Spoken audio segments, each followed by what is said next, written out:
Hello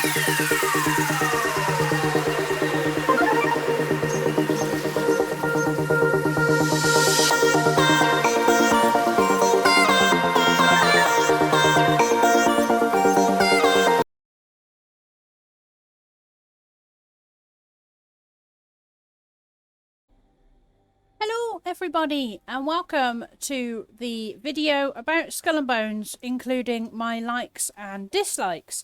I'm going to quickly run you through just some of the things we all like in terms of missions and how Skull and Bones operates. First things first, we like the server takeovers so you can get people in and out. So if there was a group of 3 of us in this server at the moment there is only me, but usually I have 3 people join me in a group, and if you wanted a 4th person, what you would have to do is one member of your group would leave, but they would remain on the same server. So eventually, if you constantly did that, you could have an entire server of all of your friends. The other thing you can do, as I've just explained, is you can have a group of 3 of you on the server. So sometimes there will be myself and 2 others on the same server doing everything we want to do. We also like some of the missions you get to do. So I think some of the things that I've personally enjoyed is doing Lepes ships and quite a few of the takeovers as well. So when you want to take over a Helm Island, that's one of the things I do enjoy at the moment. As you can see, I have quite a lot of pieces of 8 to go and collect, which I will probably get round to this afternoon. Another thing I like is the graphics. Some of the graphics, like things, details such as all of these barrels here at the outposts. Like, look how much detail they've put into every single barrel. Every single barrel is unique in its own little way, and I just think that's a really good detail to have in the game. Storylines, we also like the fact that Skurlock's storyline is quite interesting to do. I mean, at the moment we are waiting for the next piece, but if I just quickly go into his office, Skurlock is this particular gentleman who's about to appear. This is Skurlock, so his missions are always quite good to do. You can obviously do all the extra contracts he gives you as well, but we have to wait until the next update for the next bit of storyline, so we'll see what happens. Next thing to comment on, once Skurlock's finished talking to me, is the ships. So in Skull and Bones, if I just quickly set sail on my ship, I like the design of the ships. I like the different ships you can have. So for instance, I am on a bark, I believe it's called. You also have things such as brigs. You have dhows, which are the smaller ships. I'm just going to pop back onto the island actually, show you the ships that I currently own, and then hopefully as time goes on there will be more that I can earn. So if I do change ships, at the moment I've got a bark, a dhow, a cutter, a beater and a padawakang. Obviously at the moment I'm using a bark. I'm not sure what the next one up from the one I'm using is. I will have to find out. But I think that's also one of the bonuses of the game. But also, if you're in a group with 2 other players, there's no collision damage. So for instance, if I just purposely hit into the side of this ship that's in front of me now.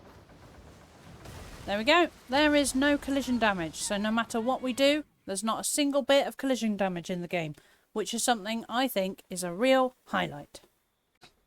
I'm now going to quickly run through just some of the dislikes that we have for the game. So when you're in combat with another ship, you cannot shoot through waves, which I do think is a bit of a downside compared to something like Sea of Thieves, where you can just aim for the ship and you can't shoot through shoot through waves. On Sea of Thieves, on Skull and Bones, that's not possible. You don't have any ship loadouts. So for instance, if I were to change onto my cutter, for instance, it gives you the options to move all your cargo to your warehouse, move it all to your new ship, or obviously cancel it.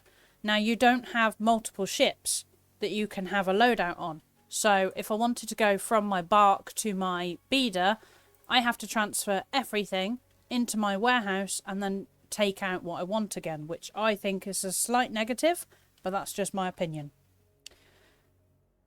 When you're leaving port, so if I, for instance, set sail, you cannot skip this scene. You have to watch this scene every time you leave port. Same as if you die, you have to watch the loadout. You have to watch the scene before you can respawn. Moving around has been a little bit glitchy in Skull and Bones. That's one of my other negatives. And I think partial to the negatives is the 3 people in a group. Sometimes you want to be in groups of 4. It's not possible in Skull and Bones. You only have space for 3. Like I say, you can have other people joining the server, but not in the group. But the point is, you can only have a group of 3 at any one time. The end game is quite repetitive. So at the moment, as you probably saw me show you, the helm area, I've got quite a few pieces of 8 to collect. Until this is all sorted, you don't really have anything else you can do. You can do takeovers for the ones you haven't quite earned yet, but I do find it quite repetitive that all you can really do is collect a load of pieces of 8. There can be some visual glitches sometimes, and also I had a bug at one stage where I had a quest constantly stuck in my journal. Let me just go to my journal, where something like this, for instance, just wouldn't disappear from my inventory. And it was really annoying. It just wouldn't disappear no matter what I tried. So that's also another negative from my point of view. I'm going to quickly go across to Telok because... oh, it says I'm not docked. Of course I'm not docked. Another negative, if you like, is the Rama storyline. I personally didn't enjoy the Rama storyline as much as Skurlock's. I thought Skurlock's was a lot more interesting. And Rama's just seemed a lot shorter. I don't know whether that was just my opinion of it, but I didn't really enjoy Rama's storyline. I preferred Skurlock's. The last thing I want to mention is at the Juster Fort, if I'm saying that correctly. Let me just see if I can remember whereabouts that was. I think that's up here somewhere.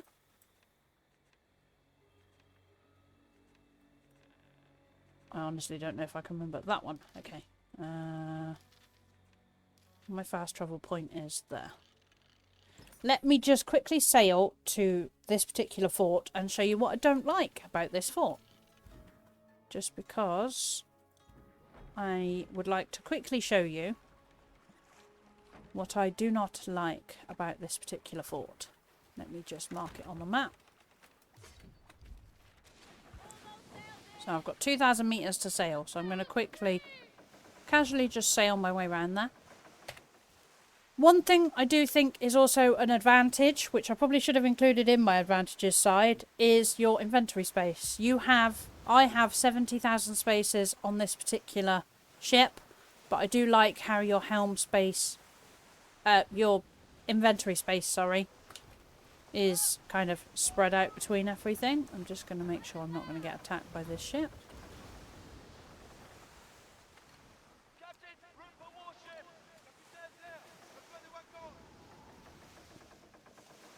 Just going to quickly get myself around to this fort.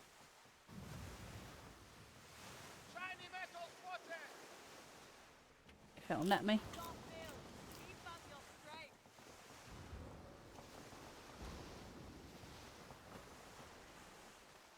And this is particularly annoying when you're trying to do some of the helm collections, because I know that you can pick up various voyages that you have to defeat a fort to complete. And this was one of the things that I found particularly annoying. So I just wanted to quickly show you what I did find annoying about the fort. Now I've got to remember which side it's on.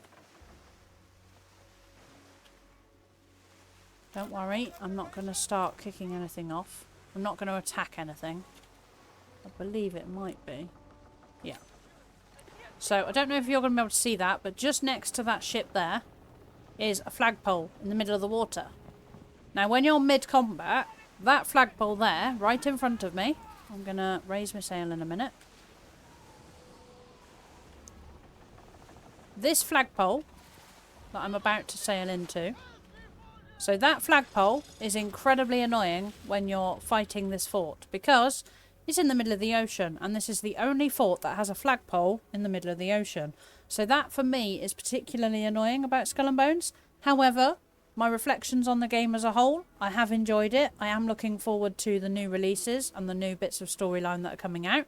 So I would say overall I am very, very happy with the game. There are just certain aspects that I think need to be looked into and worked on.